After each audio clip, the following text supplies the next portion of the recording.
Hi guys, so I finally finished my perfect grade Gundam Astray Red Frame.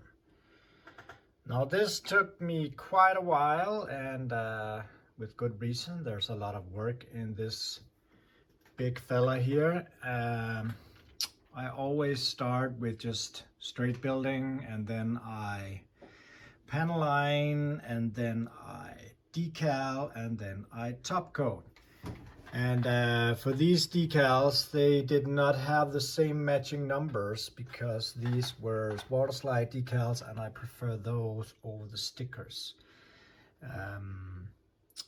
During the coating and some of the posings, some of the decals had some minor errors. It will not be that visible, but I just wanted to show you the final result of this guy. He is very sturdy, pretty incredible in the terms of posing, and the quality of him is just, yeah, I don't know what to say. I think it's really, really, really good. There are pistons here in the feet. We have pistons in the, can't see it quite here. It's in the abdominals over here. Let's see, it's because I have a gimbal on. We have pistons over here, inside here in the arms. I know I could probably wiggle him around and pose him like some of the reviewers, but I prefer not to do that with this guy because now I finally got him in a nice pose and he's going into the showroom. Take a look at the katana here as well. Those details are just incredible. Look at how they made, like, the sword is sharp. Has this different types of coating.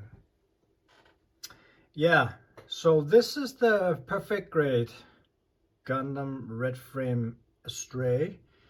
We also have the weapons, the shield, and we have the gun somewhere. Where did I put it? Doesn't matter, it's not the most exciting gun anyway. We have the handles for the beam zippers, which are glitter effect, are of course in his backpack, but they're just as big as a pair of chopsticks once they're on, so that's pretty funny. Pretty big. Let's see, where did I put that damn gun? I'm always so unprepared, guys, you know this. Oh, because it fell on the floor. I remember now. Here it is. I've not been detailing these. I have just been coating them and decaling them.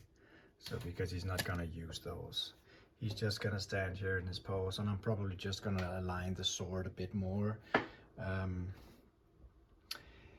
If there were some issues with the kit, this kit has minor undergating, if any at all, but it's pretty well hidden. Everything is more or less on the white or red surfaces, and they are pretty easy to work with. So don't expect it to be completely perfect like something like the PG Unleashed, because this is a bit older, but when just going through it, I really couldn't see any super visible ugly marks at all. There is just a single one here at the katana.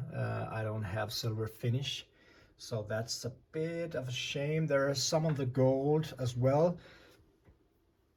I will probably make some touch up on that one. I'm not quite sure, because you have to be careful with those markers because they have some kind of inky stuff in it that doesn't work well with the electroplating that that Bandai put on the kit. So you have to be very careful. I actually tried to, I can't remember, I think it was on my Sinanju titanium coating where I tried to put some Meta Red on, and I spilled a bit too much and tried to wipe it off, and it simply just removed everything.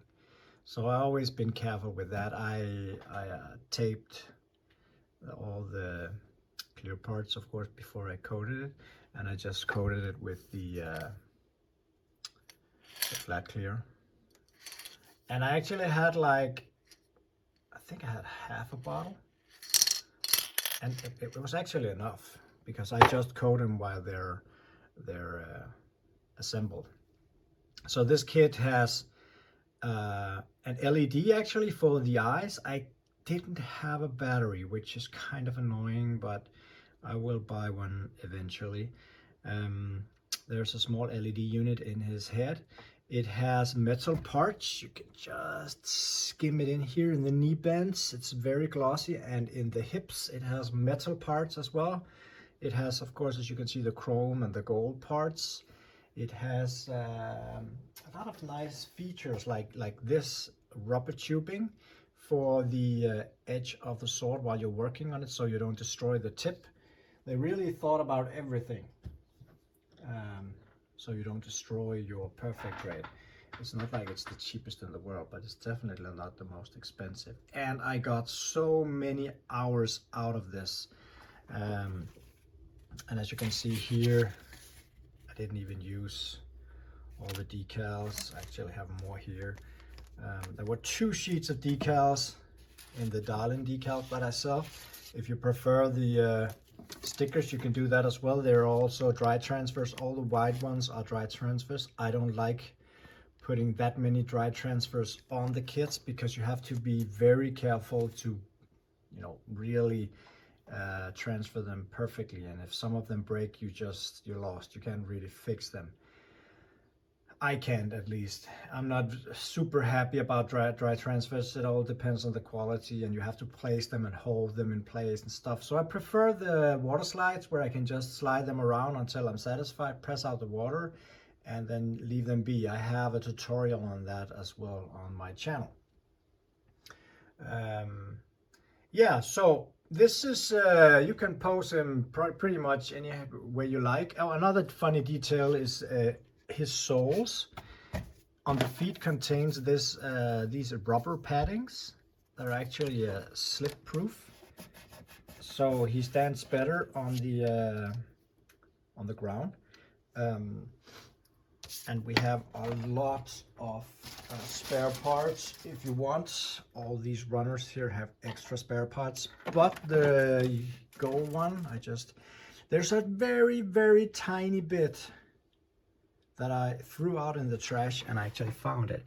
And you can't see it, but once you put the katana inside the sword, there's this tiny gold pin that you have to press down between the katana that goes through the handle and through the blade, so it doesn't fall off at any point. It's a pretty nice detail, and it looks good as well. Some of the more exciting spare parts that you could use is these. Now we got these huge folding knives. I have not cut them out yet, but they look pretty crazy. So you could probably use them for some sort of project, or what do I know. And we have a mask here as well. Lots of parts if people are fond of kit bashing or doing whatever. We have like 3 manuals. We have the normal manual with all the assembly instructions, all the runners. This is why it took so long. And then we have the, they call this the instruction manual, but it's actually more like a complete compendium over the Astray. You can see how it's built. You can see all the genealogy charts, history of it. Wish I could read Japanese. All the different kind of things. This might be the history also. We have the variations, the blue frame. Also have the one with the big arms. And here's the little pin I was talking about.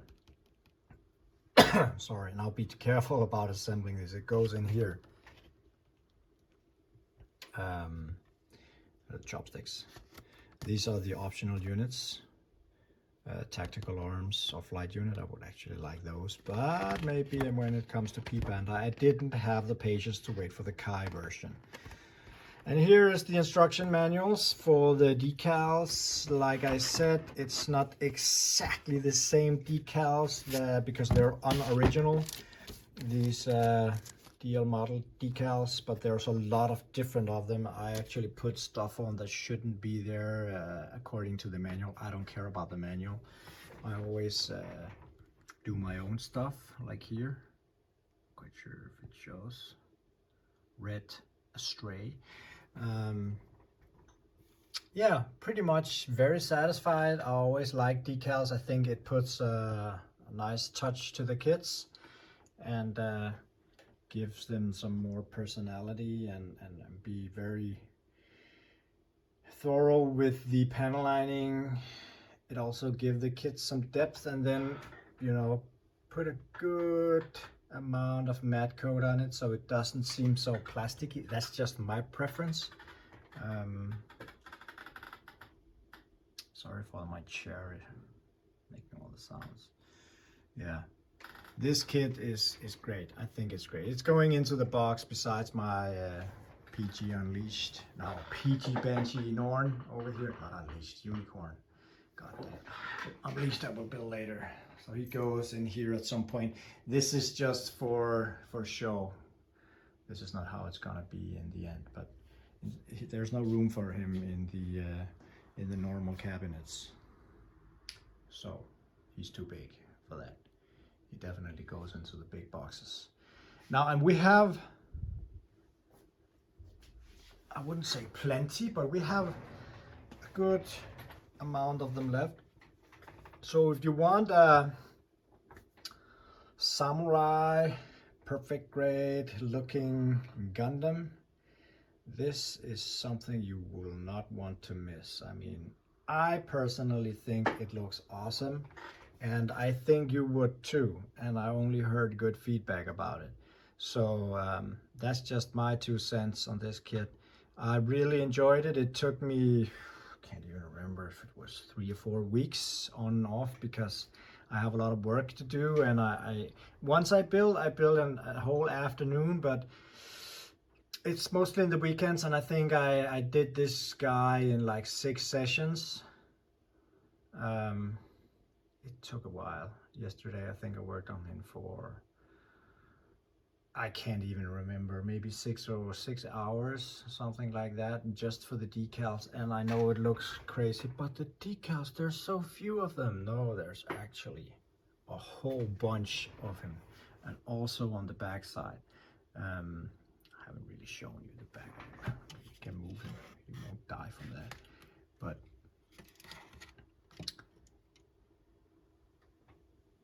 and this sword also has some nice detailing on it. Now he has this awesome holder that holds the holder for the katana, and it even has this locking system. So once the katana is put down, you can lock it in place so it doesn't go anywhere.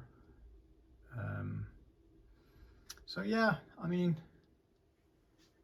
this is awesome. And if you want to see a review of someone pulling his arms and flipping it all around to see what he can do, it's not going to be me. That's not how I work with my kits. I am not a reviewer. I just show you my kits and give you my 50 cents on, or 2 cents, 50 cents, 5 cents. I don't know. You know what I mean.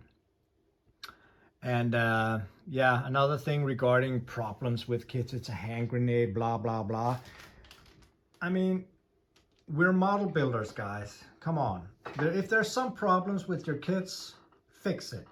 I know something could probably be better, or somebody have weak joints. I mean, I broke a joint on my Freedom. It's a, no, sorry, on the Providence. It's a well-known problem that the peg that holds the legs can be fragile because it's very tight and they can snap off if you're not careful. If you don't know that, that's of course very unfortunate. But I fixed it. I mean, I bought a new one. But you can fix it, you can glue it, you can do a lot of stuff, and probably I just forced it too much.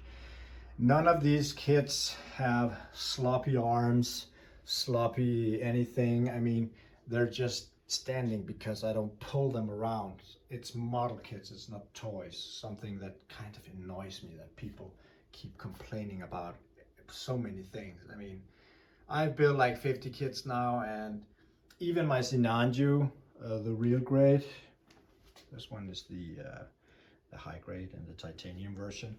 I mean, sure, if I pull him around, his some of his armor parts will fall off and it's annoying. If you really, really want to play along with him like that, I mean, glue some of it. It's not that difficult. Sorry for being a bit spicy here, but yeah.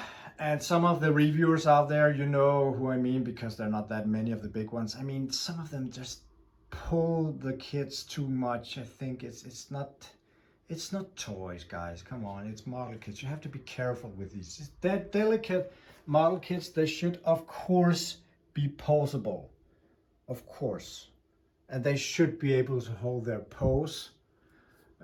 If not, you can tighten up the joints, and if not, I think it's probably because some of the kits have very big weapons, or maybe you just moved it too much. It is plastic and rubber, some of it, so it will work over time. That's just a fact. These were not molded in iron. So take that into consideration when you buy a kit. I mean, I always find a pose that I think is great. I'm not gonna change that. I hope you can see that it's actually something that I spent some time on finding. You can see me through the mirror, hello. The right poses for my kits, because I think once they're here standing like that, it's what presents them the best. So, and they're just, I mean, some of them have been like this for 3 years and they don't drop their arms or anything. Yeah. So yeah, now I just let it out. Yeah, this was actually gonna be about the Astray Red Frame and not all this other stuff, but you know me, I just talk what is coming into my thoughts. I hope you like this kit, or at least like the review and the thoughts of it and the pictures and the videos. I spent a lot of time of it, and I think over time, if I get the time, I will make a huge Japanese diorama in one of these boxes, and it will take forever, but me and my wife have some funny plans, so we might do that over time. It's a work in progress. We're gonna have so much fun doing that if we choose to do so. That's for another video or something. Guys, I will cut this video so you can keep on enjoying your weekend or what's left of it. And yeah, I actually made a funny short, not funny, I made a short on YouTube of this one, so you can watch that as well. Remember to, like they always say, like and subscribe and comments and give this video some traction so we can make even more fun content. And I will see you very soon. Bye, guys.